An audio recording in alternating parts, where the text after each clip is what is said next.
Hi guys, it's Lawrence. I just want to answer a couple quick questions that some folks had on WoodNet on how patterns are created. I'm going to go really quick here because this is really just me showing you some of the things that are possible. I'm not an expert. I really want to go ahead and make sure this is clear. So the first thing I'm going to show is I want to show you some of the things that come with the Project Designer if you buy your Carvewright. It doesn't cost you anything extra. You don't have to pay for any extra software. It's just showing you some of the abilities that you can get. So I'm going to go quick here, so if you'll excuse me, let's start out with a 24-inch by 12-inch by a half-an-inch piece of board, and I'm fine with doing that. Okay, now your drawing tools. The first thing I'm going to show you are vector drawings. What vectors are, they're lines on a board, basically. And what you can do with them is you can imagine the board drawing on the machine drawing on the board like a pencil drawing on a piece of paper, and that's how it's going to carve it out. And that's what it generally does with vectors. Now vectors, you got a couple different kinds up here, and they're all listed across the top. You got line segment tools, connected splines, rectangles and squares, circles, ovals, and arcs, spirals and signs, and then you got a text tool there. So I'm going to go over these real quick. Okay, so the first one's going to be a line tool. I'm going to show you some of the things you can do with a vector with this. So you've got a line right there. You can take this line, and there's lots of things you can do with it. The first thing you can do with it is you can just add a bit to it. Say you want a half-inch ball nose that you're going to put in there. You want it to go a quarter of an inch deep. You can just hit OK, and it's going to create this little groove. Now, there's a million different things you could use this for. Whatever you use it in your project for, maybe it's a little pen holder and a plate, or it's a little ball return on a marble game, or whatever else it is. It's just one thing that you can do with a vector line. So the next thing you can do is you can do connected lines. So you can actually draw these vector lines. And I'm just left mouse clicking. And I'm moving all around. And I'm just willy-nilly sort of moving things. And you can go ahead and you can do lots of things with this line as well. You can just add that same bit like you did on that one. Another thing that you can do is you can excuse me, I'm sorry. Let me go ahead and finish this off. Another thing you can do is you can go ahead and you can finish off so that it is a complete enclosed area. You close the loop on the vectors. I don't know how else to put it. And then what you can do with that is you can actually cut path. And I showed you this yesterday with the wings. It cut the path around the wings. So again, you can actually cut this thing and you can create a hole within something. Okay, so that was connected lines. Spline tools are basically what it sounds like. You can go in there and actually create these splines, and you can change all the different things associated with it. There's a lot of different drawing that you can do with these, and I haven't even barely touched it. So squares and rectangles are just what they sound like. They're squares and they're rectangles. You can change the size right. Sorry about that. You can change the size right within your program, or you can actually, there's boxes right here. If I want it to be 5 inches long and I want it to be 6 inches wide, I can do that. The other way, you can go up here to size and change things up there. Another thing to note about laying things out on your board.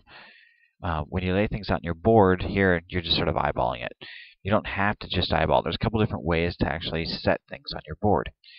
You can take this and just move it close to an edge, and then you're going to get a number right there. So, say 5 inches. Now I know the edge of this rectangle is 5 inches from my edge. It's nice. It's handy. It makes it, kind of easy. Another thing that you can do is you can go into the layout and add snap on there, and then you can add lines onto the board at certain intervals. So say half-an-inch intervals. Let's say an inch to make it easier for you guys to see. 1-inch intervals. I'm going to snap objects to grid, view grid, and center grid. And it's kind of hard for you guys to see. It's a little easier there. Is what it did was it created these little white lines on there. And those lines are in 1-inch intervals. And I can actually go in there and it's going to snap whatever I set down onto that 1-inch interval, which is a really handy little thing. So if I know I want this rectangle to be exactly 2 inches from each side and set in the corner, I just do that and it's set right there. Let me turn this off because it's a little bit tough to see. Okay, so now that's set right there, and if I know I want to go ahead and cut this out right there, again, I can cut my path out and then create my hole. Where'd it go? There we go. And I can create my hole right in my board. And I know that the whole hole is 2 inches from each side. Again, these are just vector lines. They're squares. Circles work just the exact same way. And then there's also ovals and arcs. And then here you get spirals and sines. I don't deal with them a whole lot, but they are pretty neat. You see some guys that actually create some pretty interesting things with spirals, whether it's just going in there and adding on a V-groove bit and having it carve in something, a very small amount, and creating a pattern or whatever else. So these are all just vector tools that come straight with the machine. Okay, so the next thing I'm going to talk about is text. Now, I went over this a little bit yesterday, but I wanted to go over it a little bit more today. When you hit the T button, now again, I want you to ignore one of these things right now because this center line button right here only comes if you buy the center line text option. That's $100, and it's well worth it. Everyone that I've recommended buy the machine, I've recommended buy this. We're going to talk about raster and outline right now there. Raster is what I showed you yesterday. It looks just like a pattern. So let me go in here and find one and just type in woodnet, for example. I can type in woodnet, make it real big, and you can see where it will carve it out of the wood just like it did that pattern of the wing or whatever else. And there's different things we can do to it to show you a little bit more clearly how it is cut into the wood. I can route a little piece away.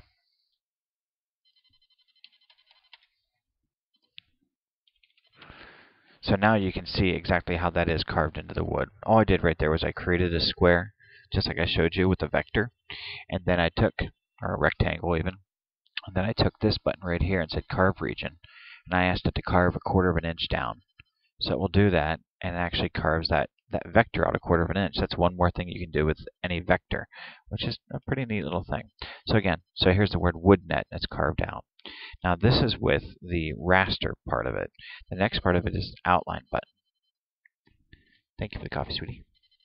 What the outline button does is it just goes into, let me get rid of these vectors so it makes it a little easier for you to see.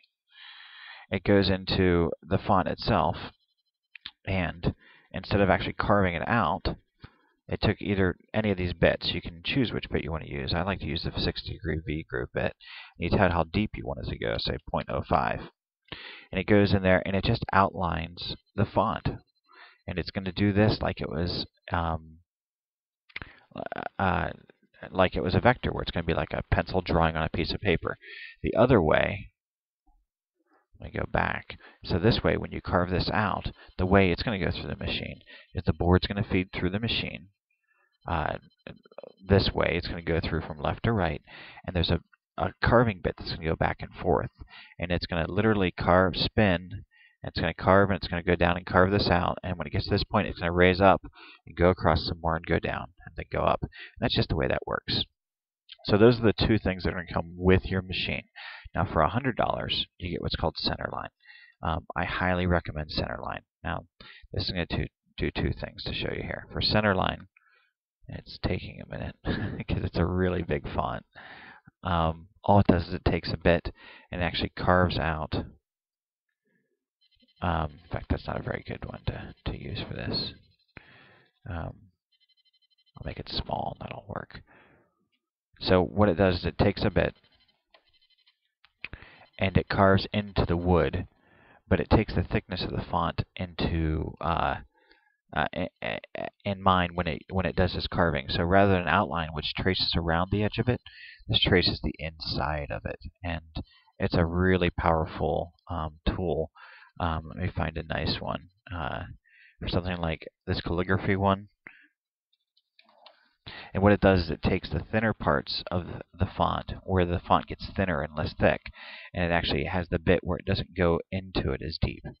So it can create some really nice effects. So this is the word woodnet in this font in centerline. Here it is in outline. Again, it doesn't look as nice this small this way. And here it is in raster on this size. Okay. So again, the only thing I've showed you that costs anything extra above and beyond is the centerline text function. Okay, I'm going to go ahead and pause this now, and when we come back, we'll start talking about patterns themselves.